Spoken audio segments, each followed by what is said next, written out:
Welcome. It's Business and Finance here on Echo Television International. I am Rachel Tanzi. Again, we are seeing the dollar as against Naira hitting its new low. Again, we're seeing the Naira obviously having a continuous free fall amidst inflation, food inflation, and then the general inflation hitting a new height. We are seeing that our currency as against the dollar is going low and low and low. And the Central Bank of Nigeria is taking different kinds of measures to see that, you know what, we need to keep having a forex flow that will eventually give the Naira a little bit of boost and then eventually stabilize it in the market. And one of the steps we are seeing recently, it's that the CBN is stopping international oil companies from 100% income reiteration, meaning they can only keep 50% and then send back 50% to us. Now, this is all in the midst to see, you know what, we need to have our forex inflow in the country. Some of these measures have given a tremendous amount of inflow in the past week, and then the CBN is trying to see what more can they do, what other measures can they take to see that, you know what, this inflow continue, that our reserve is stable, and then permanently we get to the point where we are no longer encountering a decline in our currency value. Now, this also bans PTA and BTA cash forex. So it means that the central bank is saying, you know what, goodbye to personal travel allowance and then also business travel allowance. And it doesn't have to be in the forex cash, but then in a different way of payment rather than with foreign currencies. But then, you know what, it has to be in Naira. Now, we're seeing that it announced, that is the central bank announced recently, far-reaching measures to show up the value of the Naira with more liquidity in the foreign exchange market. As it directed international oil companies, short form we have them as IOCs, to henceforth repatriate 50% of their revenue to Nigeria.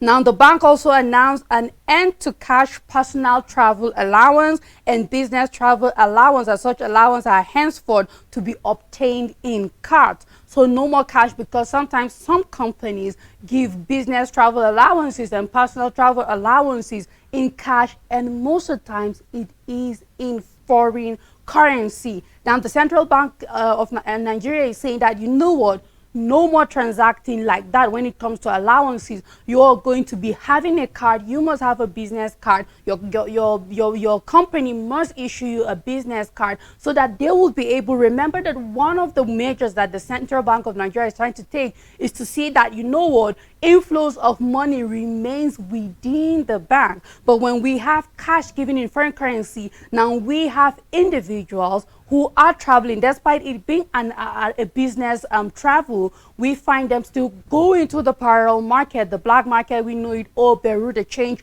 operators, to be able to get a higher exchange price for the foreign currency they have received. Now, the central bank is saying they must operate with card, that is the flow of dollar as against the Naira will continue inside the bank and no cash flow outside. This is basically for foreign transactions and all of that. Now, this is coming from CBN's Director of Trade and Exchange. We are having Dr. Hassan Mahmoud issue two different circulars on the two measures we were released to dealer banks Wednesday night. Now, we were talking about last week. This just happened recently. So this is a new circular coming from the Central Bank of Nigeria saying these are the two new measures we will be taking. No more BTAs in cash, and then also we are having businesses retiring no longer 100% income, but now 50% to Nigeria, and then the remaining can follow suit. Now, until now, IOCs paid their FX earnings 100% directly to their parent companies through what is called subsidiary pools, without the Nigerian FX market benefiting from their export proceeds. Now, however, under the new policy, the CBN said IOCs will no longer be allowed to remit 100% of their forex proceeds to their parent company abroad as soon as they earn it. So it must go through us. First 50% and then the remaining 50% to the parent company. Instead, they will be allowed to repatriate 50% of their proceeds immediately, only 50%, and then we get to keep the 50%. Now, this will be held for at least 90 days. Now, this gives this gives our NGX a period of time, 90 days, of course, to trade. Now, it means we would have more in our reserve. We are now having a retained inflow, and that inflow will be able to be used for that time period before it's being returned back to the parent company. So I believe this is a very concrete measures taken by the Central Bank of Nigeria to see, you know what, the parent company don't just get 100% immediately, but then we get to keep some of it. We have our result, we have our inflows. Now that inflows will be able to last a period of 90 days. And now, let's not forget that all businesses will not trade between the same period of time. So when we have 90 days from one company, another company is joining the queue, and then we move on. The Apex Bank therefore directed banks to pull cash on behalf of the IOCs, meaning we don't have to wait for these companies to give us the cash. The banks that are transacting with these companies are to, with immediate effect, take out that money. It's like you get a deposit into your account. You don't have to wait for permission from the owner of the money to say, okay, you can have 50% of it. Banks are being ordered, that is our deposit money, banks that are dealing directly with these businesses. Of course, we know that the Central Bank of Nigeria does not deal directly with companies and businesses in the country. So now it is left for the commercial bank or our direct money deposit banks to do what the Central Bank of Nigeria has ordered it to do. Now, the Central Bank of Nigeria outlined documentation requirement to include its approval for the repatriation of funds under the cash pooling transaction, a cash pooling agreement with the parent entity of the IOCs operating in Nigeria, statement of expenditure incurred, and the period prior to the cash pooling to be able to account for the 90 days and all of that. Now, let's look forward to see what this will imply concerning the value of the Naira. Let's see if we'll be able to have a stabilized Forex inflow in the country. We'll be able to see, you know what, this business is being able to be transparent, of course, with their income, and then also effectiveness from our commercial banks or the direct deposit money banks precisely. And then let's see how it goes. If we'll start seeing some stabilization to the value of our currency, or eventually an increase in the value as against the dollar. Inflation rate has hit another new high, and we're looking at the report for January, which is at 29.90%, 90%. So it's still 29.9%. And if you want to round it up, we are looking at 30% inflation rate. And food is at 35.4%. That is for January. No wonder we are seeing a massive increase in the prices of goods in the market. Now, let's look at some of the numbers and how it has been year on year. What we saw in 2023, how fast it's going, what we can predict for February, and then the months ahead in the year 2024. Now, the rising cost of production, no doubt elevated transport prices, sustained insecurity, and weaker Naira pushed food and headline inflation to 335.41% and 29.90% respectively. So we are seeing that basically the factor behind this rise in our inflation is cost of production, be it the cost of taking goods to the market, be it the cost the farmers are incurring, be it the cost of transporting products from one place to another, and then the consistent decline in our Naira. It's weaker as the day goes by. Now, as the rising cost of goods and services in the country persists, we are having the National Bureau of Statistics release the January report of the headline inflation to be 29.9%. Now, compared to what we had in 2023 December, we were at 28.92%. Now, food inflation similarly rose to 35.41% compared to 33.93%, which was as at the last quarter, precisely the month of December 2024.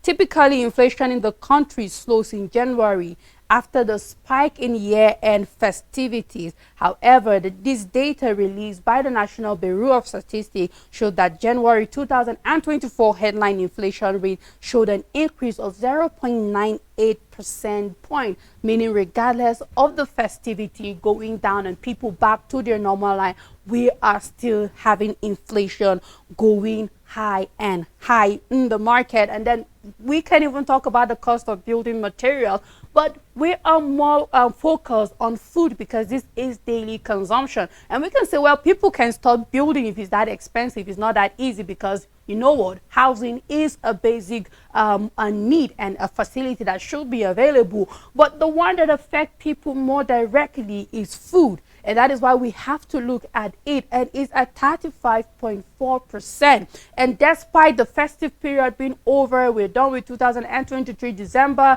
We are in January 2024. And we are still seeing that we are having over 0.98% increase. So nothing has slowed down when it comes to inflation. And it's even higher than what we saw during the festive period. Now, to rein in rising food prices, the federal government says it will soon establish a national commodity board tasked with the responsibility of regulating food prices and managing strategic food reserves. Yeah, we started seeing last week some measures from the federal government, starting from releasing over 102,000 metric tons of grain to be able to crash down food prices in the market. And then the narrative changed towards the ending of the week, where we saw them saying they will be releasing 42,000 metric tons of grain as free food to people. Another batch of palliative. But I believe that what Nigerians need is grains put into the market to crash down the prices of food, because one of the challenges we are having is man-made scarcity. And if man-made scarcity or hoarding persists, then we are going to keep seeing an increase in the price of food in the market, because there are people, opportunists precisely, taking advantage of the demand that outweighs the supply. And the longer they're able to keep this food, the more. If today, for example, the bag of rice is 100,000, due to higher demand and then lower supply, the following week we might look at it at over 110,000, and then people are waiting to maximize absolute profit from this scarcity. So we see hoarders creating artificial scarcity to be able to make outrageous profit. Now, we've seen the government clamping down on such hoarders, on warehouses storing grains, and saying, release this or you'll be in trouble. So I believe that the federal government should take a step that the whole Nigerian will be able to benefit from it, rather than free 42,000 metric tons of grain. I believe 100,000 metric tons of grain to crash down the prices of food in the market is a better option. Now, let's wait and see what the federal government is going to do about that. Now, looking at eyeing the revenue that the federal government is hoping to get from every sector, we are seeing that they have passed the bill for the custom for 2024, and we are looking at a budget for 5 trillion naira, 5.079 trillion naira precisely for custom. Now, this includes expenditure and then revenue estimated. And of course, the federal government is, our lawmakers precisely are sitting down looking at this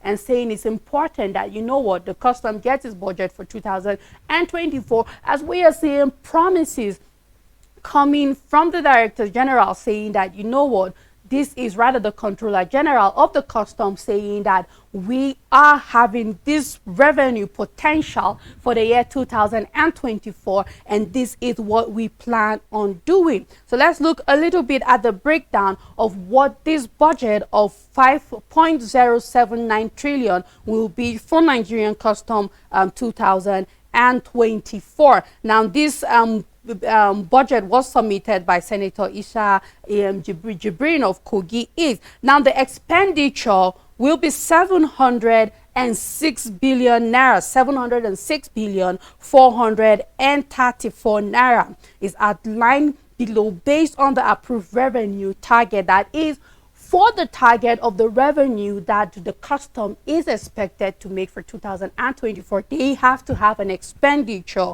of 706 billion naira. The proposed budget expenditure for the 2024 financial year will be utilized as follows. So let's say a breakdown of what the expenditure will be by the Nigerian custom for 2024. We're looking at personnel cost as 225.99 billion naira. We have overhead cost of 111 billion 0.76, and then capital cost of ongoing capital project 148.42 billion naira. New capital project, now that is for ongoing project. Now new projects to be taken up by the custom will cost 220.26 billion naira.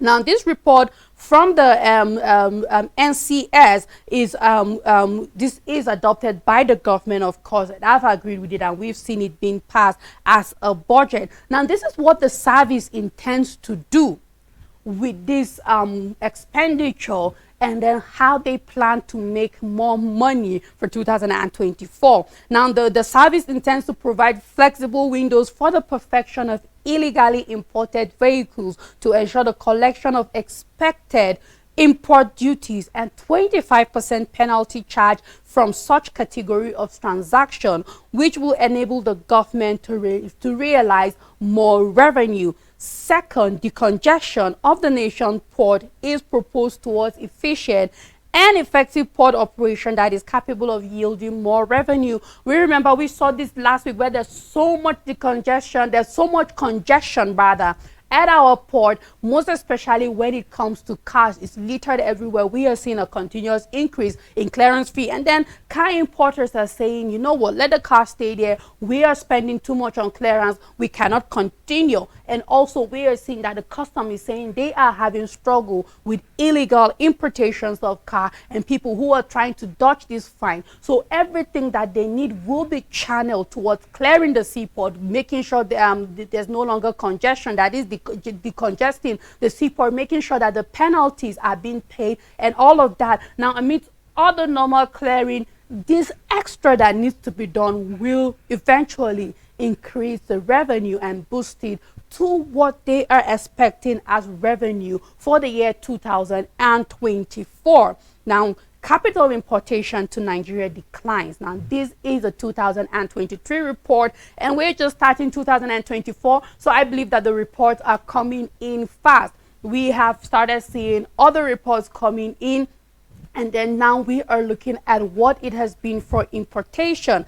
and we are seeing that as for 2023 there was a decline in importation, and we're looking at a decline to $3.89 billion. Now let's go further to see what it was the previous year, what it is for 2023, and then if the forecast is that it's going to decline or it's going to go high. But we're already seeing that with some of the things that have been put in place, seeing congestion by importers, you know, leaving their cars at the port and many other things, we might see more decline. But it's too early to predict that for 2024. Things might change. So many policies put in place. Now let's see. The recent report released by National Bureau of Statistics revealed that capital importation to Nigeria declined 3.89 billion in 2023. Its amount presents a drop of 26.90% year on year compared to $5.32 billion recorded the previous year, that is 2022. The NBS report showed that in the fourth quarter of 2023, total capital importation into Nigeria stood at $1.088 billion, slightly higher than $1.060 billion recorded in the fourth quarter of 2022, indicating an increase of 2.62%. Even if there's an increase in a quarter prior to the previous one, we're looking at an all-round decrease in importation for the year 2023. But in comparison to the preceding quarter, capital importation rise by 66.27% from $654.65 million in the third quarter of 2023. Now, the report from the NBS showed that capital importation, which opened with $1.13 billion in the first quarter of 2023, experienced a drop of 8.8% to $1.03 billion in the second quarter of 2023. Now, the trend continued with a 36% drop to $654.65 million in third quarter of 2023 before rising by a 65% increase to $1.08 billion in the fourth quarter of 2023. Now, we're seeing that the details of the report show that other investment ranked top, accounting for 54.64%, closing at $594.74 million of total capital importation in the fourth quarter of 2023, now followed by portfolio investment with 28.46% to 309.76 million, and foreign direct investment, that is our FDIs, with 16.90%, leaving it at $183.97 million. Now we are seeing that the production and manufacturing sector recorded the highest inflow with $450.11 million. Now, if we're having the production and manufacturing recording the highest inflow for the year 2023, and we are walking into 2024, and we are already having manufacturers closing down, leaving, and we are having production going low, we are having the cost of production going high, I believe it might be easy to predict that we are going to see capital importation dropping.